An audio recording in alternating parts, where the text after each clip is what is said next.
Forgive the messy hair. This is kind of one of those now or never moments. So I'm about ready to head out of this house for the last time. This is the sunroom. I had big dreams to make this like a Weta workshop type thing. I brought this thing in. It was from the shed. It was here when we got here. Repurposed it. Had some tables. Had a ton of cardboard boxes and foam. And we, Tyree and I, a few nights we stayed up a couple times, or at least once to like two, working on props and stuff. The whole idea is this was gonna be our little studio, not studio, but yeah, basically a practical effects studio. And we were going to build props for our U Factor videos. Kind of didn't work out so well. I mean, we did some, but didn't work out quite as expected. I didn't end up doing it near as much. This room, at one point, was the most used room in the house. You'll notice this room, because this room, well, first off, this was kind of like where we mostly lived. Like literally, I had an air mattress here in the corner when we first moved in. The kids had a mattress over in this corner, a couple mattresses in that, or a mattress, I don't know, and sleeping bags in that corner. Oliver was not born yet. Brandy was still pregnant with him. And yeah, so we kind of lived in here. TV over there, little couch thing over on that side. We kind of lived in here, and then when Oliver was born, it's harder to heat and cool this part of the house. It stays warmer and cooler depending on the season than the rest of the house. So we kind of moved in to the other part of the house. And this was originally supposed to be my office, and it kind of went back to being my office. Or finally became my office after Oliver was born. We started hanging out in there. I actually have always really missed hanging out in here. It's probably the biggest room in the house, if you don't count the fact that the dining room and den, or living room, are together. So this would be the biggest room in the house. Brandy hated it because it was shiplap. It was nice when we were here. It's also one of the few rooms with carpet, not counting the kids' bedrooms. So I turned it into my studio, and what I was saying you'd recognize it from is 90% of the Youth Factor videos were recorded in this room. Over there is the wall where I recorded wordy episodes, which that was a Geek Church thing. So I record, which probably will get migrated over to Youth Factor. I haven't decided yet. But so anyways, regardless, it's either one of the shows I do that originally started on a different channel, or a show I did on another channel that you don't know about. I recorded almost every episode. There's a couple episodes I did. I think one I did on the couch, and one I did like as a vlog. So I recorded pretty much every other episode right there. Most of my, like any of the Youth Factor, like the early like Youth Factor TV where I'm standing in front of a background talking and getting like saying something like the lock-ins don't suck, you do. The Snapchat one, which is probably my most famous one or most infamous one. That was all recorded right here in front of this window. I set my green screen up over the window and recorded those all here. Over here used to be the couch, and a lot of I did some Geek Church stuff over there. There was a wordy episode after men's conference that I recorded over there with me and Tyree sitting on the couch. Some wordy episodes over there on the couch talking. Just all around this room shooting wordy and vlogs. Once I moved over to First Geek Church and made wordy a vlog, and then I moved over to the really mostly there. I shot a lot of vlogs, and I kind of haven't been using this room a lot recently. It's just kind of turned into a playroom for the kids. But kind of my point was, I'm sitting here being really introspective. I've been listening to a lot of Gary Vee the last couple of days as I've been moving and whatnot. And he talks about being self-aware, and one thing I realized is I'm not as self-aware as I thought. I thought I was really self-aware.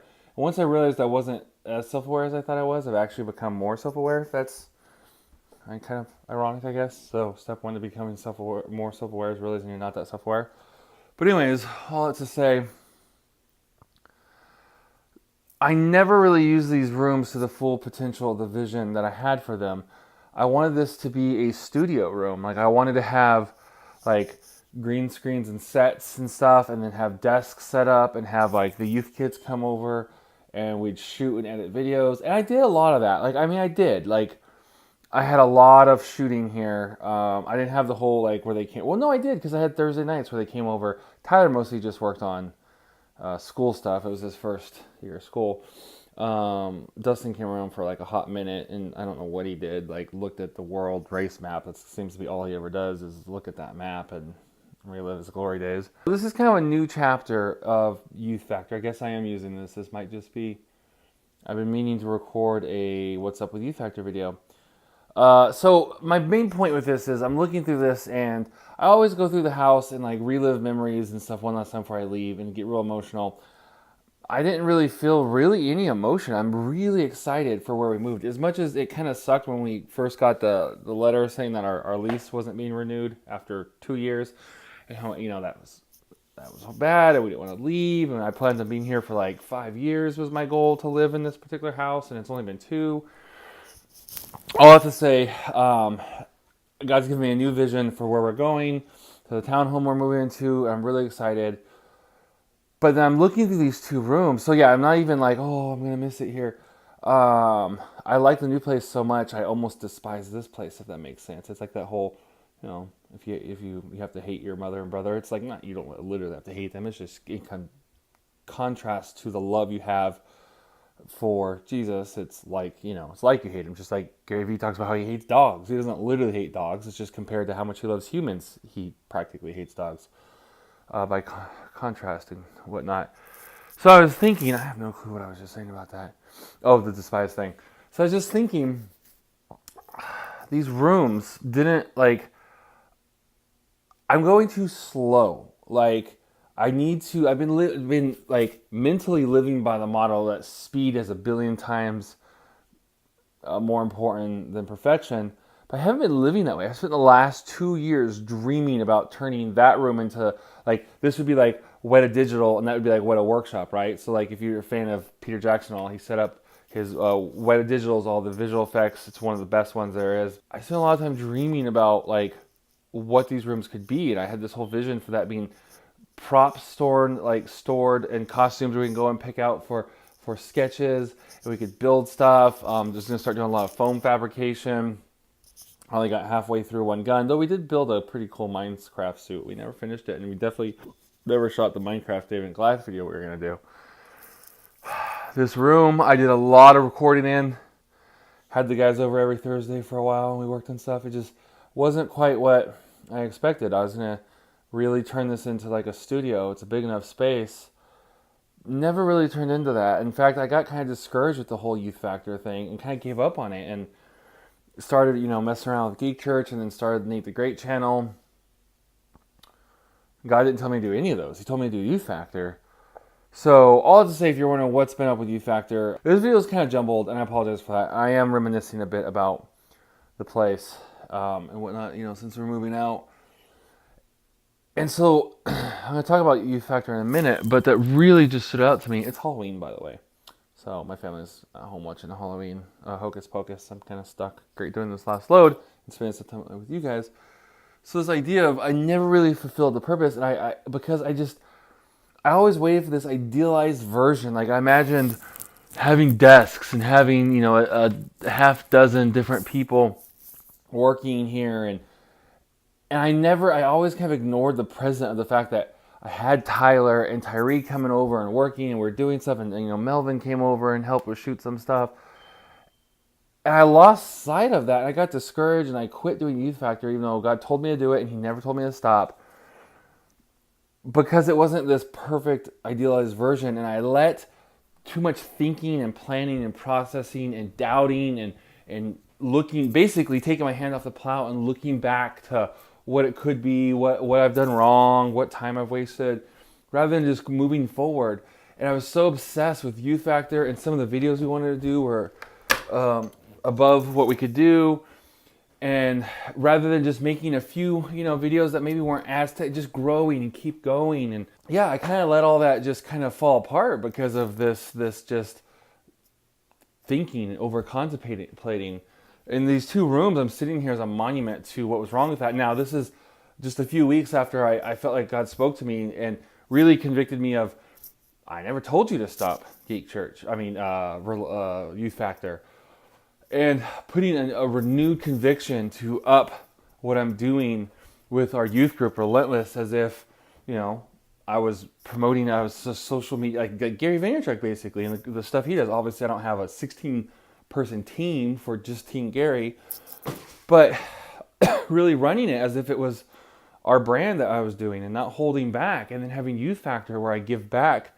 And I've always struggled with it. And I'm going to do another video. This video's getting long, about how and why I've done Youth Factor and why I stopped and why I'm starting again.